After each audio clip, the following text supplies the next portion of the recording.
Hi there, good evening and welcome to your Sunday show for Sunday the 23rd of November here on the Four Lads Had a Dream podcast network. My name is Scott Patterson. If you're joining us probably a little bit earlier than you would traditionally on a Sunday night, we're grateful for your time. Before I introduce the podders tonight, a big shout out to our pod sponsors who look after us all season: Rhino Express, Clydeview Joinery, Athol Industrial Solutions, CSD Air Conditioning, Candid, Art of Gold and Black Rooster. The guys at the local dart shop online have been good enough to look after us this season as a show. They are your local dart shop online, ready to help with any installation you have, whether it's home, pubs, clubs, function halls. You can reach out to them via all the W's, localdartshop.co.uk, keeping you on target very much as we do. Sheryl, how are you? I'm all right, thank you very much. Despite that performance yesterday, I'm going to give an apology in advance because I think I sat at a live pod down in Blackpool last Friday and said that I didn't care how poor the performances were between now and January as long as we got 3 points in every game possible. But I'm going to absolutely throw that out the window because I do care, because that was absolutely diabolical. I would also, my disclaimer is I'm very, very happy that we got 3 points. But as I'm sure we'll go on to discuss, that was absolutely woeful. Yes, indeed. If you are watching on our YouTube channel or indeed Facebook or our X facility, get involved in the comments. We'll flash them up if it's something of any relevance. I see that someone's just back up from Christmas shopping in York. Gee whiz. Rob, how are you, buddy? You okay? I'm good, thank you, Scott. I'm good. That was a nice bullseye of an introduction that you managed to pull off there, mate. I love it. It was good, but I'm good. You know, another 3 points, like Sheryl says. We probably don't really want to sit through too many performances like we did yesterday, but Rangers haven't ruined the weekend yet again, which is nice. So I know, yeah, and it's true. It's funny you say that because, and I think we all listen. We're all in the same place. It's all about getting 3 points. Of course, it is. If you ask anyone who's been successful at Rangers, they're only successful because of the wins that they are involved in, the wins that they are fully behind. I just think now, as a support, with the wins, you expect just a little bit more, particularly at home. Yeah. I think if we get that result yesterday at their place, you're probably really quite pleased, to be perfectly honest with you, regardless of how well we've played. But at our own place, you expect so much more. Rob, big headline, of course, going into the match was the amount of defenders that we're going to be missing. We lost Suter via the international break. We lost Cornelius via the international break, and now looks like we could lose them certainly until into the new year, which is a real concern. The big headline was, of course, and I'm gutted that Doogie's not here because he'd be absolutely delighted. He spoke the last time about how he wanted to know how our biggest outlay of the summer-ish wasn't even getting onto the bench. He was straight into the starting lineup yesterday. How do you think Big Fernandez done? The lesser spotted Manny Fernandez. To be honest, I think he did okay, mate. You know, took his goal well. There were a couple of little heart and mouth moments where the ball was getting played across him and it looked as if he's sleeping in a world of his own. You know, it reminded me of an 8-year-old being coached and playing on a Sunday morning and going, "There's a butterfly," and forgetting that there's actually a football on the pitch and waiting to receive it. It was so there was a few little scary moments like that, but actually, I think he spoke about it in the post match. He was there for a bit of a physical presence, and actually he did pretty well. You know, I think he won the majority of high balls that were put into his area.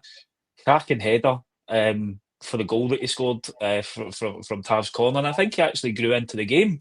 And it's about time that we saw him. Obviously, he started against Alloa. I can't really judge him in a game like that because ultimately it's the bread and butter of the SPL that we want to see him against. And you know, the big boy up front for Livy typically always gives our defence a bit of a torrid time, and I think he stood up fairly well. I think the nervousness was more around who was partnering him. You know, having a back two of Jigga and Fernandez without a more experienced head there is probably something that we were all a little bit worried about, and certainly going into the games in the next few weeks, it's probably going to give us a bit more concern than yesterday, especially with Braga on the horizon. But I thought he did well, used the ball fairly well. Seemed to, as I say, grow in confidence. it'll be interesting to see how he develops, because he's obviously been chomping at the bit to get a start. He's now got it. There's going to be injuries, which means he should be ahead of the likes of Sterling and Nsiala, make that position his own. So Yeah. we can only hope that the more minutes he gets, then the more switched on he's going to be. Sheryl, one of the things that that Freddie Faulkner's jumped in to say that he's a bit of a mixed bag, and I suspect that comes from the rawness, maybe lack of game time. He looked that bit of a mixed bag yesterday, but I have to say I completely resonate with what Rob said. The importance of starting that match at Ibrox. You just need someone who's on form beside you, and I think if you were to look at all of the centre halves, you would probably have Giga right at the bottom of that list, because he hasn't hit the ground running. He hasn't looked like he's overly comfortable. And that goes back to under the Russell Martin side of things, by the way. I think it's easy to look at players now because they're effectively not Danny Rose players. But Giga doesn't look like he's improved much at all from the Russell Martin area to now. No, he hit the height for that 1 hour against Pilsen, as many did. That's what I keep harking back to, because I do remember, and I probably shouldn't admit this, saying that I thought that him and Suter looked like a really promising partnership after that 1 hour. Right, 1 hour, honestly, that 1 hour against Pilsen, I keep saying, has got an awful lot to answer for. For me, guys, it's just that kind of piss poor transfer business over the summer coming back to roost, isn't it? In terms of, if you look at who these guys are replacing, Suter and Cornelius, they're not particularly great either. So it's not as if we've got two really steady centre backs that are unfortunately injured, but we know when they come back in the new year, everything will be fine. They're really questionable as well. And unfortunately, the squad is so threadbare. The business has been diabolical. There is absolutely no depth whatsoever. And we're going to need to rely on Giga. He's not got any better. Do you know, he's got no better whatsoever. I don't know what the answer is. I only wondered, I don't know, Nsiala, perhaps, but I think we're kind of clutching at straws slightly. No leadership, again, and another thing that's come back from that really poor business at the summertime. No depth, absolutely no leadership. And we were actually, so many people around me said, oh God, we're really missing Mikey Moore yesterday. That was a player that a few weeks ago, we were all like, what on earth is happening with this guy? Can't see it with him at all. But the difference that he also made by not being there as well, it's going to be a very, very long few weeks till we can get to that January transfer window. The only thing I wondered, and after seeing him yesterday, I don't think I wondered anymore, but maybe going to that back three with Tav as your right centre back and having Ant-Man back as your right wing back. I don't know, and trying Nsiala in there, I have no idea. But Giga he just looks like he's in the wrong movie, doesn't he? And he's getting worse instead of any better. And Mark Woodburn, I think he nails it for me here. He looks nervous. Mark says most of the time, which I think has been quite pleasant to Giga, to be perfectly honest with you, because I think almost every time he gets the ball, he just looks really uncomfortable. And when you're on the pitch and you look uncomfortable at Ibrox, you can't hide it, and the fans are right on top of you straight away, and it becomes very obvious that I loathe to say things like, it's not about getting it or not, it's just about being a defender. I'm of a vintage, in air commas, to say that you want your I'm a total believer you just want your defenders to defend. Do you know what I mean? The guys that play ahead of the defenders can do all the sexy stuff and the fancy twirls and the back heels, blah blah blah. Defenders are there to stop the goals. Just defend, simple as that. But Scotty, teams will target him, and that's what worries me as well. Because you've seen Livy do that yesterday with the two that they had up front. Teams are going to, they know already. Livy actually did pretty well, and at points looked like they were more likely to score again than we were. But teams will crack on to him straight away and target him. It takes us nicely. Sorry, and Rob, on you go, buddy. No, I was just going to say, you're absolutely right, Sheryl. You could see that there, and you know, he's not the best passer of football at the best of times as well. So there's that wee bit of pressure on. You know, the passes were getting a little bit looser. They were more into the open space rather than to the player he was trying to get them to. So Livy were just trying to, you know, press when he had the ball to force him into making a mistake and getting a turnover high up the pitch. And a better team will punish him. And it's a shame because you're right. The early signs were good, but he's just fell off the face of a cliff. And as you say, Cheryl, he has been genuinely getting worse. And never mind, he looks nervous whenever he gets the ball. I think, oh, he is nervous. Aye, They're all 100%. hiding behind their hands when he's got it, just thinking, where the hell is this ball going to end up? Yeah, I mean, it's true because where I sit in the ground, I'm quite flat. I sit not a million miles away from the director's box, and when the ball goes to him, there's a murmuring of oh no, and you're very aware. You're thinking, shit, we know who's getting the ball. We know who's going to be responsible for starting an attack, for progressing from that position. I go back to what I've said about all these players that have came up. They must have something. They must have something about them. They have to have something about them. In the case of Giga, he's obviously came, he's played at a European standard with Red Star Belgrade, and has came to Wolves for decent cash. Wolves have fought to decent money on him. So I would imagine there is something about him. However, the reality is, at the moment, we've yet to see it. Interestingly, he's both mentioned Enciala, who I think was on the verge of coming on yesterday, to be honest with you. I don't know if, and I'm not entirely sure if it was just around the time where we scored, and maybe they took that 5 hours to decide whether Diomande was offside or not. But there's no doubt that Enciala was coming on. I would have been interested to see exactly what that change would have been, whether he would have went to that 3, Rob, or if he was indeed going to take off one of the 2 centre halves at that point. It would have been interesting because I think it wasn't long after that Aaron's then got stripped and came on for Magoma. So it might well be because we did take the lead, he's thinking better get him off because he's in a yellow. And Aaron's is probably better suited there. But I would have liked to have seen Enciala come on because, again, we can argue the toss about his defending ability. And I think actually, for the most part, when he has come in, he's done okay. I mean, there was the nightmare at Killie and that game apart. But for me, it's his use of the ball. Whenever he's come in, he's always looked to kind of pass forward. And I think, we want our defenders to defend, but we equally need them to stop just passing from side to side. Now that doesn't help when you've got no movement up front and you've got no movement in the midfield three, which will probably come and talk a little bit. But ultimately, you're throwing another young boy in there, and like Cheryl says, this comes back to the recruitment in the summer. We needed to bolster some of these signings with experience.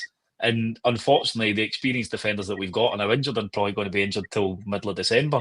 So it means that we've got a potential 3 or 4 week period where we're relying on relatively inexperienced and young players who have struggled at the best of times without having somebody next to them to guide them through a game. And it's going to be really interesting to see how it pans out over the next 3 or 4 weeks. We've got Sterling just coming back from injury, but let's face it, he's made a chocolate. So somebody breathes on him and he might be injured then for another 3 or 4 weeks. He's not exactly reliable. You've got Enciala, but last season was his first venture into senior football.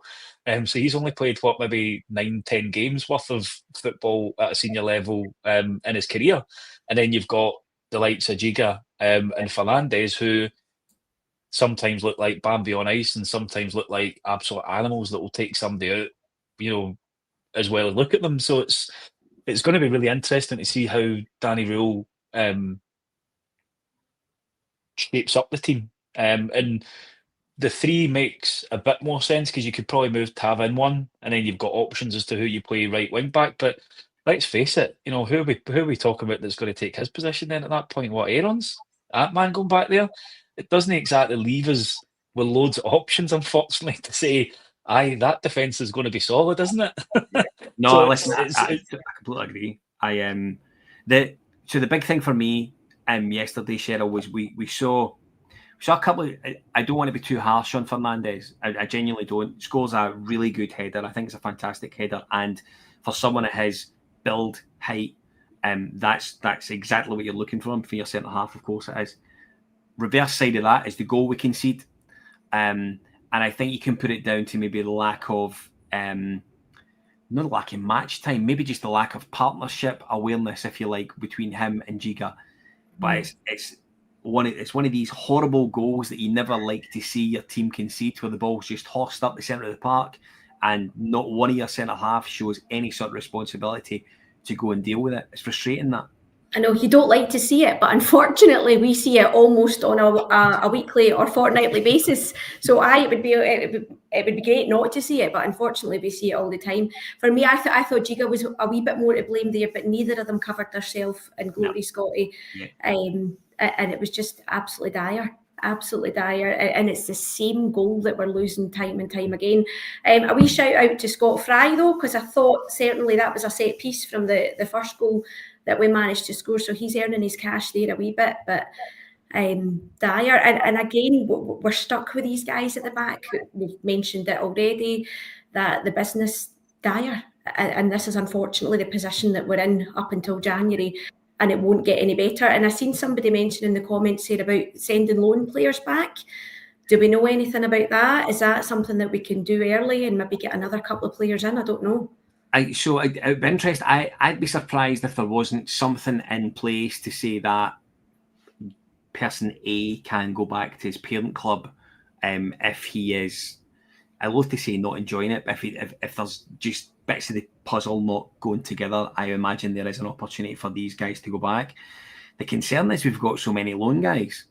Do you know what I mean? I believe that there's a real sort of feeling that Rangers are going to sort of spend a bit of cash in January, and by goodness they need to, because if sending these loan guys back to their parent clubs is something that's on the agenda, then and it does happen. So if you're sending back your Aarons, Cornelius, Giga, that's 3 of your defenders that have all been involved at various different levels the last wee while. So and I think the Greatest Showman is jumping in to suggest that I think he's relating to a previous comment, but he says there's obviously some sort of compensation due if we were to cut said loan in half, if you like.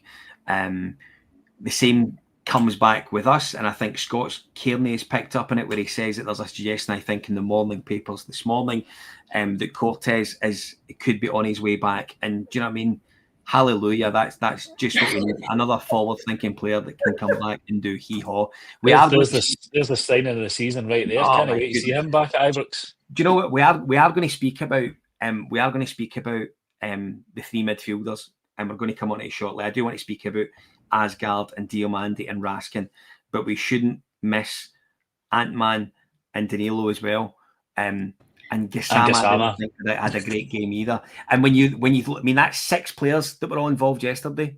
So all your forward-thinking players, your midfield and your attack were so poor, and the fact that they are headline items for us in the Sunday show tonight is a real horrible example of how poor yesterday was as far as Rangers on the offence at their own place. Remember, it's our place. It's outrageous that we were as poor as we were, frankly. However, 3 points.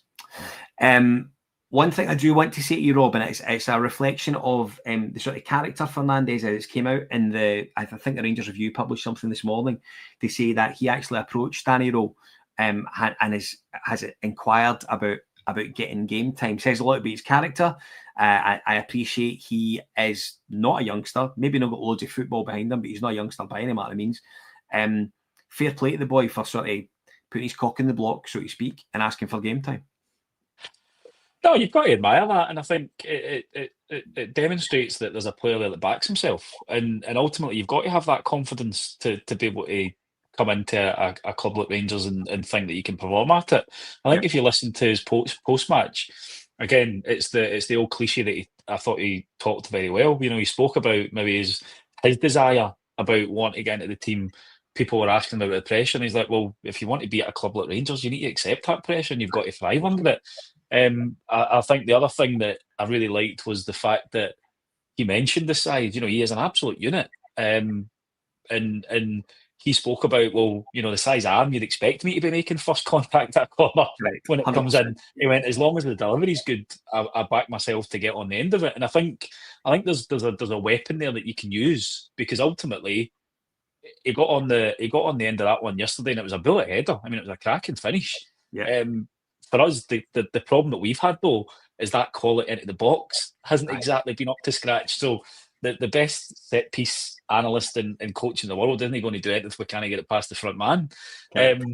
But I think you've got to you've got to admire that he is like, well, I'm not happy to sit here on the bench. Yeah, Cornelius might play for Canada and Suter might be a Scottish international and a bit more experienced than me, but I think I'm better than he two and I deserve a game. Yeah. You know, at least he's not willing to sit there, and you want to see it. I mean, let's face it, we've paid the best part of what, £3.5 million for him. So you want him to be playing. You know, we've got players like Ravi Matondo that are quite happy to sit on the bench for 28 grand a week or in the injury room. And Don't get me you don't started hear on Ravi Matondo. I cannot go there. I cannot go there. My God. But it's a good comparison to make, because we never hear about him, you know, wanting to fight and get into the team, and when he does come in, we don't really see it. At least with Fernandez, he was trying to take a bit of ownership. And again, if you managed to listen to his post match, he spoke about him taking the leadership role in that defence with Giga yesterday towards the end of the game. So it was for me. He's raw. We can't really keep saying he's raw. He's 24, but he's new into the club. He's going to take a bit of time to get used to the Scottish game, because it's probably a lot more physical than it has been in League One. I think when I spoke to him a few weeks ago, he'd mentioned that. But it was a good start. You know, Livy are a team that are going to put a centre back under pressure. Yeah, he won the majority, if not all, of the headers in battles that he was up against, and I think we'd be super critical to really blame him for the goal, because I think it was more Giga probably reacting rather than being a bit more proactive about his positioning that let the attacker get the jump on him, and Fernandez is just not going to be able to make it across in time to be able to cover him. So we'll see how it goes, but proof's going to be in the pudding. It's one thing having the balls to ask the manager. It's another thing to have the balls to actually go in there and lead that line in the defensive unit against some of the challenges that you're going to come up against in the next few weeks. 100%. Cheryl Baffled Blue Nose is watching us on YouTube tonight. Hello. His handball should have cost us a penalty. So I've seen bits and pieces this morning online. Someone had said that the ball had very, very slightly touched Fernandez's thigh before it bit. I thought as soon as I saw it, I thought there's no danger that can't be a penalty. And I was watching David Martindale, and he went bonkers at the game. It's a pen. It's one we've got away with. Absolutely. And do you know what? I believe that was the reason that was given at the time by the VAR team or whatever, that it kind of scuffed his thigh slightly. But when you look at it, it wasn't near his thigh. It was his arm.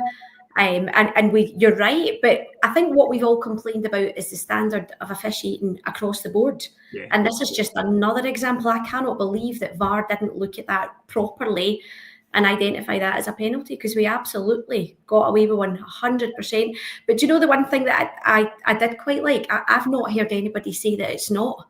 I think as a fan base, we're quite realistic that we've got this has gone for us. There's several that we've spoken about over the last few weeks and last few months that haven't, but I actually haven't seen anybody that said, I don't think it was a penalty. We're calling it for what it was. We got away with one, absolutely.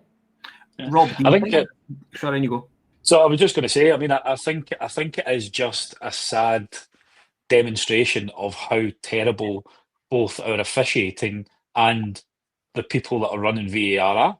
Yeah. You know, like we say, I think we're fairly honest. Yeah, it was a penalty. Am I glad it wasn't given? Of course I am. We got away with one. Absolutely. But how many games have we been on the wrong end of decisions by these inept officials? And nothing is ever said of it. If I was a Livy fan, I would be absolutely raging that wasn't given as a penalty. And during the game, I didn't think much of it, to be honest. It wasn't until I watched it back, and I'm like, that's as clear as day. It's nowhere near touching his thigh. You could argue that his hand is by his side, but it's a very weak argument, you know. And if it was us at the other end, I'd be screaming for a penalty. And I think that's all you can judge it on. And ultimately, it's one of these things that go for you and do go against you. And it just so happened that for once we were on the right side of a VAR decision. But again, it comes back to everybody else.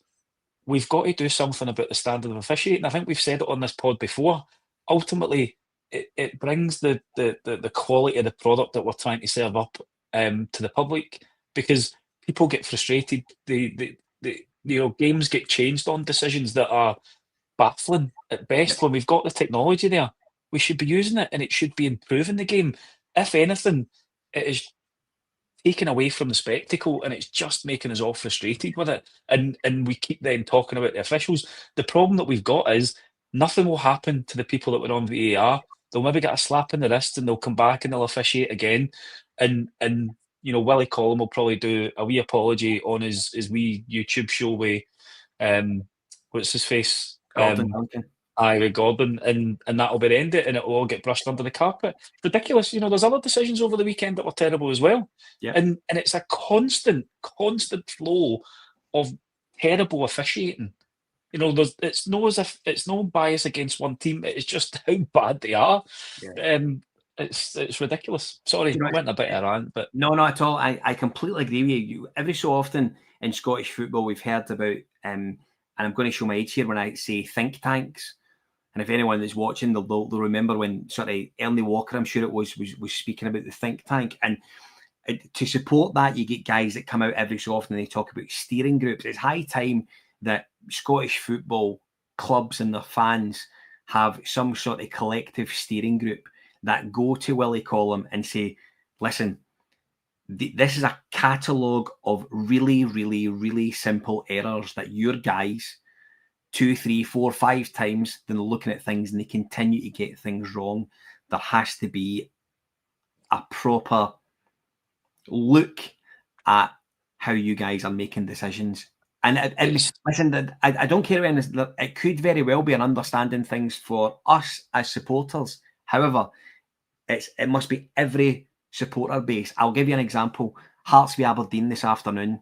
The Aberdeen goalkeeper comes out and nails a Hearts guy in the box. And I don't know if guys have maybe seen it. And for me, it's a Stonewall penalty. It's an absolute Stonewall penalty, and I'm not even sure it's a booking. If it happens anywhere in the pitch, other than in the box, it's a booking. It was verging on assault, and it went unpunished. And yet, it's something that is Scottish football wide, and it's high time that the supporters of the games in this country, and I mean, we're at a time where Scottish football is and should be thriving on the back of what happened during the week. Of course we are. And everyone should be really looking forward to whatever comes next year when we go to the World Cup.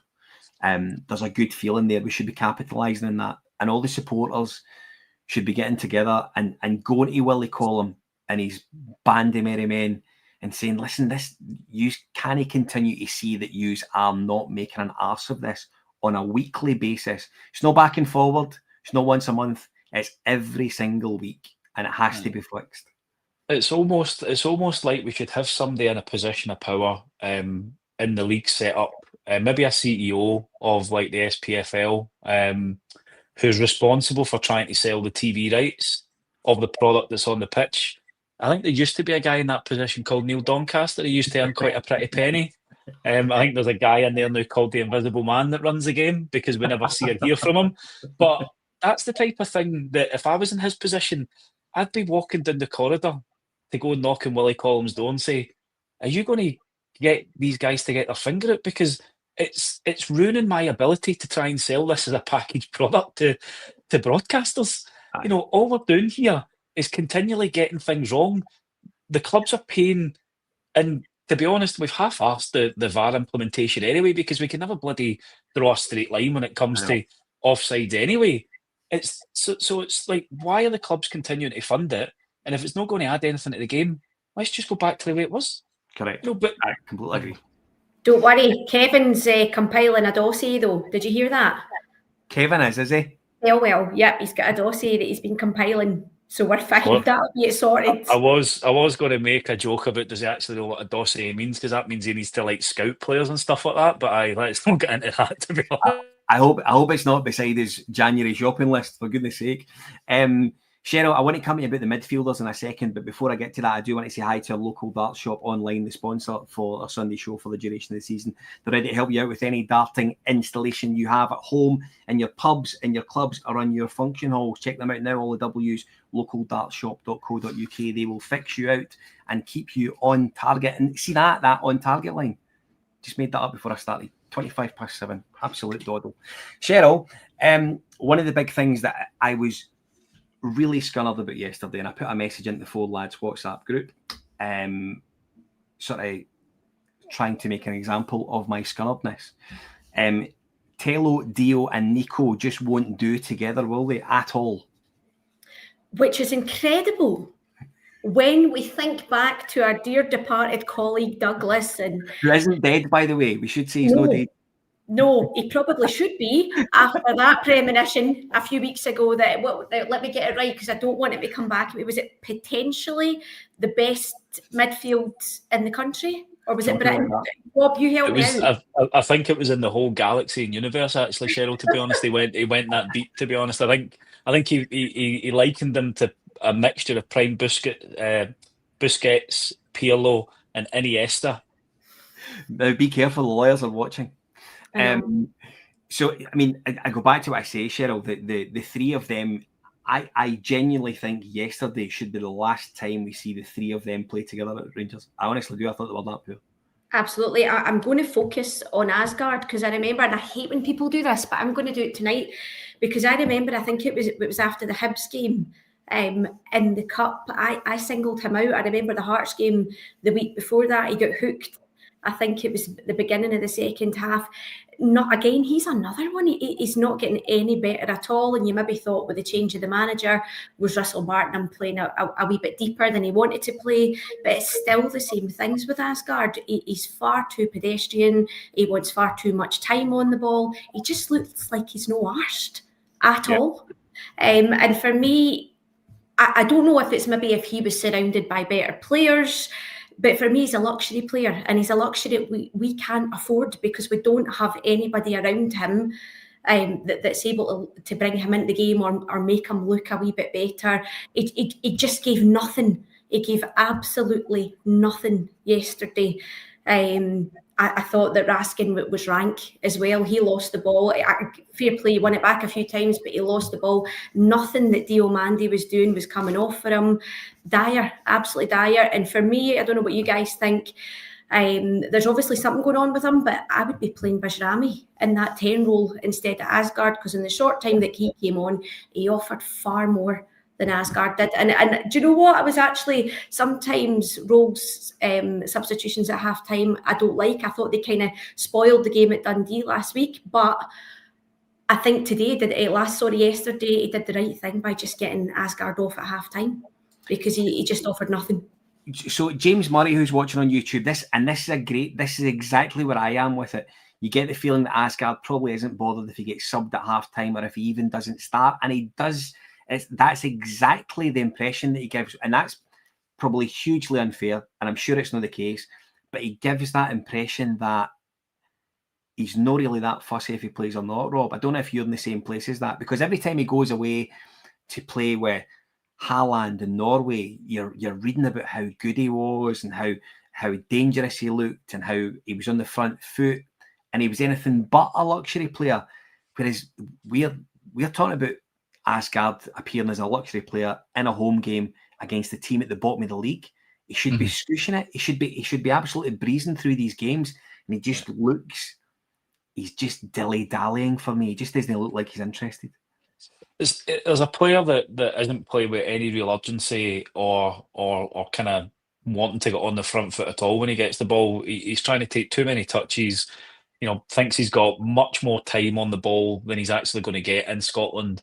And I think the biggest frustration that I've got more is the way that he doesn't use the physicality and the height that he's got. He kind of almost gets brushed off the ball. If we're in a game that is tight like that, where we're not exactly playing well, you need to roll the sleeves up and you need to do the dirty stuff. And I think that's the biggest frustration that we don't see with him. It's almost like a little jog back and a wee kind of false going to try and press this guy, and he ends up doing nothing at all. Now, there's got to be talent there. You don't get into the Norwegian international squad if you've not got something about you. Right. The big problem is, I don't care how he plays for Norway. The same with Raskin. I don't care how well he does for Belgium. All I want him to do is come and do the fucking same thing at Rangers, because ultimately that's what I care about. And you're right, that midfield three, you could have probably made 3 subs at half time with the 3 of them and weaked them off. and we would have got a better shift out of the players that come on. Raskin, since the start of the season, I think everybody was giving him a bit of a bye because of what had happened with Martin and stuff, but there's clearly something there. He's either got one eye in the exit door, or he's frustrated that the fans are now beginning to turn against him because he's shown a lack of form, like he did with his wee shush celebration after he scored. But if he wants to be seen as a leader in this team, he's got to be grabbing games like yesterday by the curlies and saying, right, I'm going to be the person that's driving this team forward. Instead, what we got is a player that couldn't pass to a guy 5 yards next to him, and first thought with the ball was, I'm going to play it back to the centre half, so I'm just going to play it out to the right or left mid. I'm not going to turn and look to drive forward or look at the runs that people are making and try and slide somebody in. It was just a safe option, and we criticised the likes of Burami for having the heart of a mouse, but Raskin's getting into that situation now where you're not seeing the same, wee terrier that we used to see, and it's really, really frustrating because you know how good a player he can be, and then you've got Dio, who always flatters to deceive, and again he kind of flits in and out of games, and those games yesterday he's always really struggled in. When it's been trying to kind of be a bit more gritty and just work hard for the team. It'll be interesting to see how Danny Rule lines up next time, because ultimately he said that first half wasn't good. He mentioned the lack of counter pressing. He mentioned the distance that we were away for the opposition. He mentioned the lack of care that we had with the football. And it didn't just stop with the midfield three either, by the way. Ant-Man, the first 5 or 10 minutes, I thought he's got that boy on toast. Every time he goes there, beat him and get the ball into the box. Same with Gassama. But then all of a sudden, the two of them looked as if they had a transplant and they didn't know what they were doing with the ball. Gassama just stopped and did a wee stupid movement with his leg every 2 minutes, and the wee boy was just standing there as if to say, "Is that the best you've got?" Aye. The amount of times, sorry guys, that Gassama was caught offside as well. Come on, your judgment needs to be better. There really is. Some of the judgment within that team is non-existent. Yeah, and then he had that chance in the second half as well, when we've basically carried the ball. So Livingston have had a great chance. I think, was that the chance where Tav was shot with his back pass and Butland saved it? And then we went up the other end of the pitch and Gassama's got that chance and he tries to curl it beyond the Livingston keeper. And let's be honest, it's a chance he should score. Gassama's not looked anything like the player he looked initially when he arrived. Nothing remotely like it. Sheryl, one thing I do want to bring up, and this is a great comment, Jack Payton, I think we need to see more of Barron and Cameron together because they offer much more than Diomande and Asgard. Of course, we know that they're Scottish, so we can't do that. That's against the rules. I think it's a great shout. I really do. I know there's a lot of noise for Bajrami, which I get. I understand. He did look good when he came on. But I do think Connor Barron and Lyle Cameron are Barron in particular has been knocking on the door for a wee while for a run of consistent games. Cameron seems to have been bombed for a period for whatever reason, I don't know. And listen, I'll be brutally honest with you. If we didn't have the amount of injuries we had, I'm not even entirely sure he would have been on the bench yesterday. Mm-hmm. But got on and got a runabout, but you could see even very early on, Sheryl, that he was rusty. He just didn't have that game experience in his legs. Mm-hmm. I put the same thing out. I think just at half time yesterday that we needed to see Barron and Cameron, and for me Curtis as well, because we've not really covered the front three. But Dyer, absolutely Dyer. I like the Danilo, but he can't play up front on his own. That doesn't work. I thought, sorry, I'm kind of going off at a tangent slightly. But I thought Miovski offered a wee bit more when he came on, but he's no worked either. We've got 3 strikers there that are completely different, but between the 3 of them, I don't think they're the answer at all. To go back to that, with Barron and Cameron, you get dig. And see, at this point, when we're playing as badly as we are, that's what you're looking for. Yeah, if we weren't playing well, but you could look at Raskin or you could look at Asgard and say, well, they're giving you effort. They're trying to get involved. They're trying to win the ball back. They're trying to make things happen. But none of those 3 yesterday, none of that midfield up until the point it changed, did any of that. But you know straight away what you're going to get with Cameron and Barron. You're going to get players that are going to at least try and win the ball back, try and get stuck into tackles, try and move the ball slightly forward as well. So for me, I think that's a great shout. Absolutely. I would be looking at them for Falkirk, 100%. Do you know, one of the things that we kind of spoke about when we spoke about the defence, and then we spoke about the sort of the front six be as poor as they were, and I want to share a comment from the wonderful, I mean, this is just one of the best names I've seen. It's Disco Beaver. This team is hurt, and I'm coming to you, Rob, so you better be ready. This team is horrible to watch. There's no fluidity, and we just look like we're too scared and weak. Now, Rob, I'm not going to ask you about a Disco Beaver, but he does have a really good point as far as fluidity and the sort of three that were put. So Ant-Man, I completely agree with you, looked really good for the first 4 minutes. I couldn't believe it with the right winger that was getting to the byline and trying to cross the ball. Stone me. Gassama, I didn't think started well. Danilo, I wasn't sure was on the pitch for any point in the first half, to be perfectly honest with you. That fluidity in the way we play, the attractiveness, the want to go and watch the front three play football isn't there just now. And it's poor and it's disappointing. 3 points, etc. I get it, but we need to see more for that six that play ahead of the defence. We do, but somebody's just called it a bit of a basket case tonight because we're being so negative. I think what we're trying to do is just be a bit realistic at the moment. We're really happy that it's 4 wins on the bounce in the league. Don't get us wrong, but all we're trying to do is point out that there are still areas that we need to improve.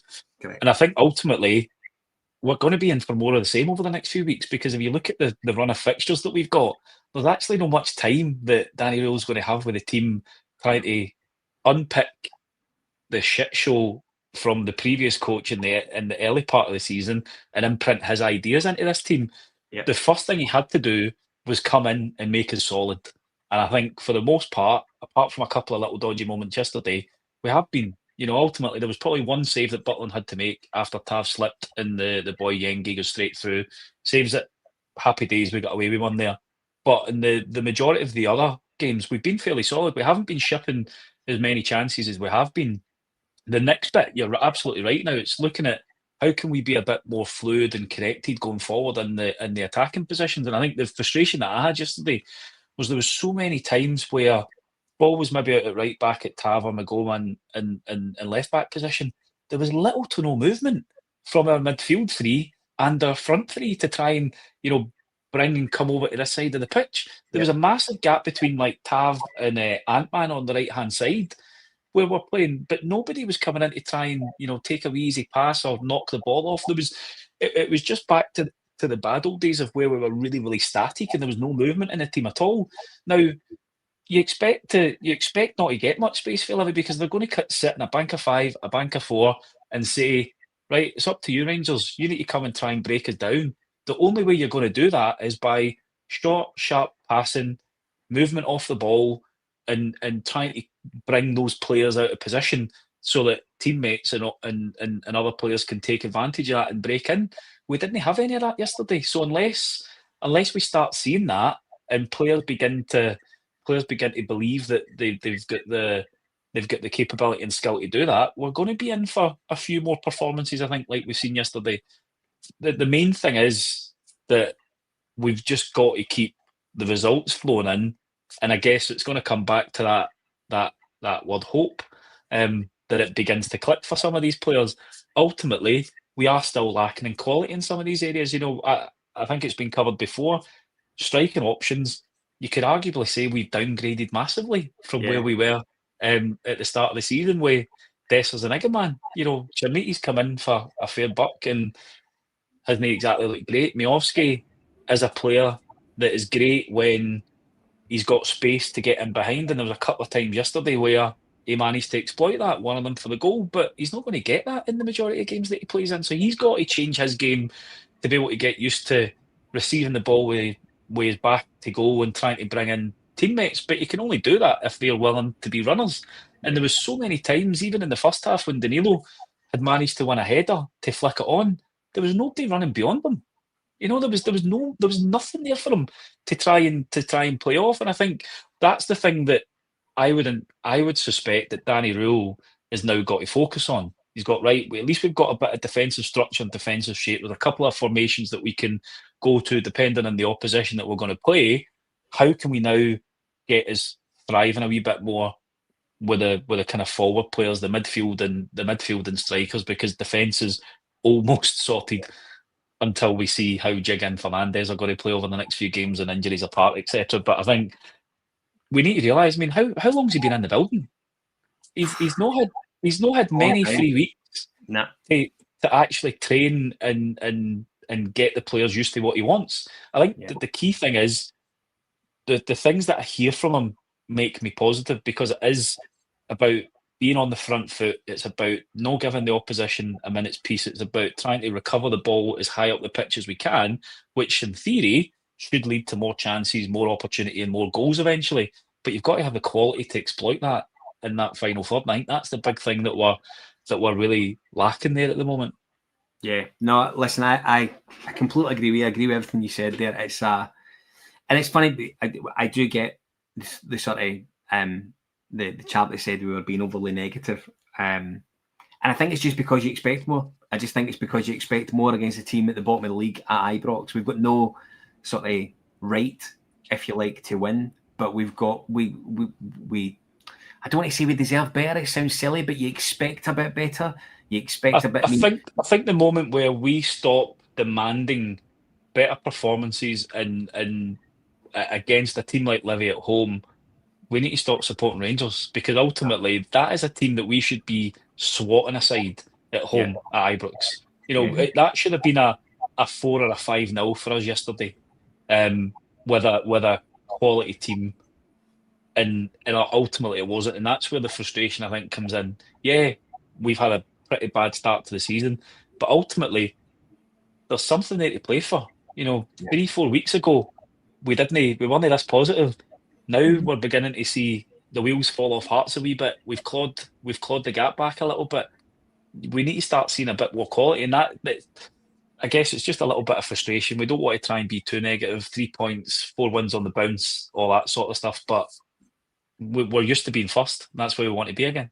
Yeah, absolutely. I think after Dundee as well, after that performance at Dundee, I know we had the injuries since then, but you would be expecting to be able to kick on for that. I know also traditionally we're not particularly great after the international break, but like you say, Rob, it's Livy at home. Do you know, it doesn't matter our injuries. We should have enough depth. We now realise that we don't, but there should be enough there. Just to pick up on something you said about players having belief, I'm quite certain that Asgard and Raskin and Diomande have all the belief in themselves in the world. I don't know if it's down to that. For me, it just looks like they cannot be arsed. They really can't be. And that's a bigger problem in terms of leadership, in terms of attitude as well, that hopefully Danny Rowe can get to the bottom of. Cheryl, I'm going to stay with you. One of the things that came out last week, and we know that Danny Rowe has spoke since he came in 4 weeks or so ago. He spoke about bringing in a coach that seems to have some sort of Scottish connection. And Stephen Smith appears, by all accounts, to be not necessarily top of the list, but I think because he's in the building and he's got a good coaching prowess and he knows the players, considering he took the Dundee United game, I think it was, wasn't it? Yeah. He's in the building. He seems to be involved with the players. He seems to be a sensible option to fill that local coach gap at the moment, doesn't he? Yeah, I think so. He also managed for a very brief period of time to get a tune out of Othello Asgard, because if you remember, he started that game really well and he scored an absolute cracker as well. So yeah, maybe we need to keep him there. No, I think he does have that knowledge. I know people are a wee bit, the jury's out on whether we need a local coach. For me, I don't think it does any harm. And I know, was it Chris Powell that Danny Rowe had down Sheffield Wednesday? Yeah. Down at Sheffield Wednesday. Yeah, so I think that's probably a position that he quite likes to have as well. And I don't think it does Danny Rowe any harm just to have somebody there that's got that in-depth knowledge about Scotland, the things that we're going to be up against, etc. For me, Stevie Smith or Neil McCann. I like Neil McCann. The only thing, again, is maybe slightly, not tarnished, but some of the experience he had when he was in with Barry Ferguson, he's spoken about.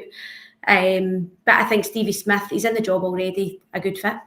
Yeah, I agree. Rob, the local coach thing was something that I don't think I had ever really heard of before until Pedro came to town. And if you remember right, he was interviewing Barry Ferguson, then it, of course, eventually took on JJ. The importance for you of having someone in there that gets it, in air commas, is where? Massive, mate, because I don't think we've got enough Rangers men and women in the building behind the scenes, unfortunately. Ultimately, it is a club that has high standards, and players need to be reminded on a daily basis that this is the club that you're representing. And if you've got somebody that's in that coaching setup that can go, here's the medals that I've got, shut up and get to work, and I'll tell you what you need to do to survive and be successful at this club, it can only be a good thing.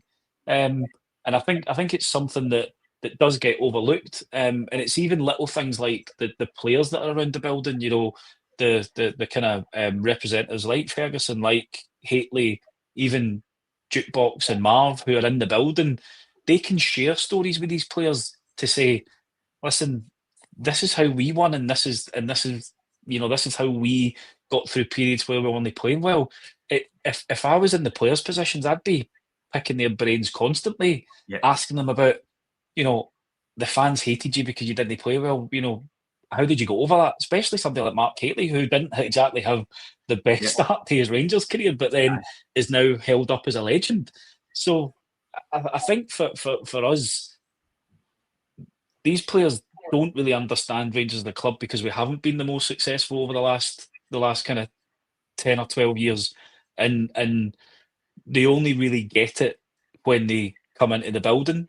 And I think as long as we get people as part of that setup, who can do a good job, because it shouldn't just be a Rangers man or woman for the sake of it. It should be because they're actually really good at that job, and B, because they're steeped in the history of the club and can show, I've won leagues, I've won cups, I've represented this badge, therefore I know the standards that you've got to uphold. And they've got to be forthright about that as well, and have the autonomy to go to a player and say, get your finger out, because this is bigger than you.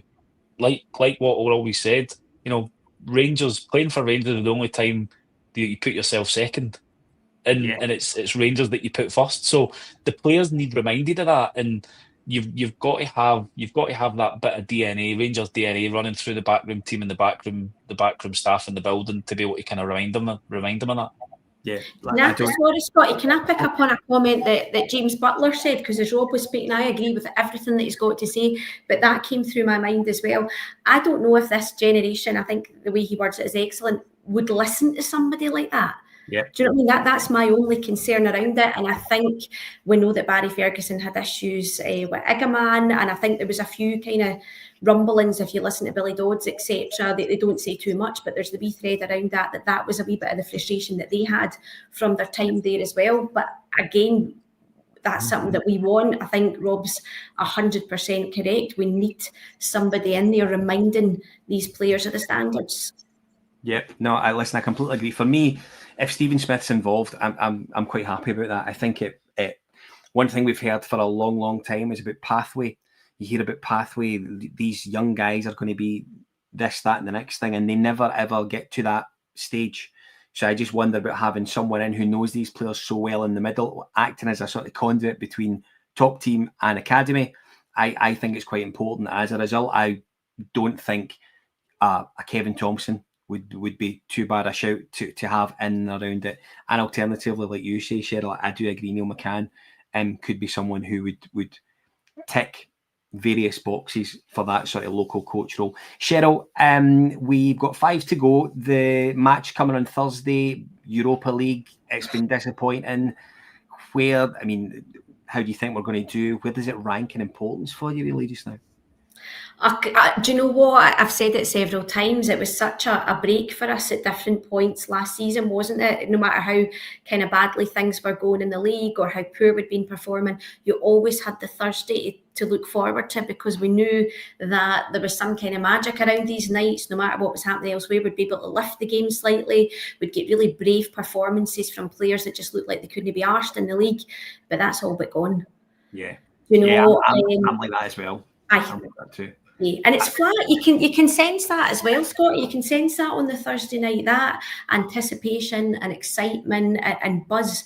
It's completely and utterly gone. And you think all the progress that we've made over the last few years. Just it's kind of evaporated in a few months, hasn't it? It's really, really disappointing. Do you know, I remember Emma Dodds, I think, said something pre-match, the last home Europa League match, and she almost suggested that is historically when she's been there on the touchline doing her thing, the noise has made it almost really difficult for her to do her job. The atmosphere has made it difficult for her to do what she's there to do. But the last time she was there, it was flat. It was almost like a sideshow to all the other mince that was going on at that period in time. Rob, Thursday for me is, I love going to Ibrox to watch my team, and I want them to win every single time I go, but it's not a biggie for me on Thursday night. It's like you said, it's something that we used to love to break the monotony of the dire league campaigns that we would have, because regardless of how badly we'd played in the league, Rangers on a Thursday night were a different team. Sadly now, it's been absolutely obliterated this season with the form that we've shown, and ultimately Braga are one of the teams that we've kind of gone toe to toe with over the years, and some quite memorable games and memorable comebacks. But you're getting into that game, sitting bottom of the table, and no real expectation that we could pull off more than one win to be able to even have any form of qualification. I think for me, Europe would be a distraction in the second half of the season anyway, even if we did manage to go on a miraculous run and qualify. So I think the importance for us is the bread and butter. It's like, we've got to focus all of our energy on doing everything that we can to claw back the remaining difference between them and Hearts. Because ultimately, before Danny Rule had come into the job, we all thought the league was done. And we, realistically didn't have any chance. All of a sudden, we've managed to string 4 wins together. Granted, it hasn't been pretty sometimes, but ultimately you've got to win ugly. And as Amrit said in the group chat, we march on. And I think it's fair. I think what you're seeing just now, you're seeing glimmers. That's all I would say. The glimmers. You're getting very, very faint hopes that we could work ourselves back into this. Listen, almost an hour. That will do us for tonight. Rob, good to have you on, buddy. Thanks for coming. Appreciate it. Thank you very much. Nice to chat to you both. And Sheryl, always good to see you as well, my friend. Well done. Lovely. Thank you very much for having me. So listen, before I let you guys go, I'll say hello again to our pod sponsors, Rhino Express, Clyde Joinery, Athol Industrial Solutions, CSD Air Conditioning, Candide, Art of Gold and Black Rooster. Big hi to the Sunday Show sponsors, the local dart shop online. If you're into your darts, I recommend you check at these guys. All the W's, localdartshop.co.uk. They are ready to help with any installation you have at home, in your pubs, in your clubs, and in your function halls. Always keeping you on target. I love I just came up with that before we started. The guys are here all during the week. They've got the flagship tomorrow. They are back at the flagship tomorrow is an absolute belter. Check it out. Do not miss the flagship tomorrow evening. They are back on Wednesday night. We'll do our stuff from the gantry on Thursday as well. And the three of us will return next Sunday night at a TBC time. Until then, good luck to Rangers on Thursday and enjoy your week. Bye for now.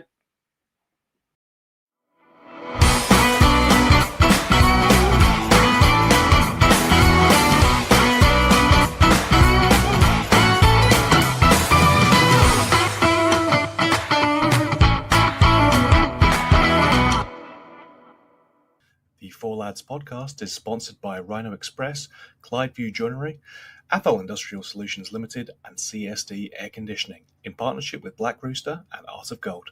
Thank you for listening to or watching the podcast. We hope you enjoyed the show.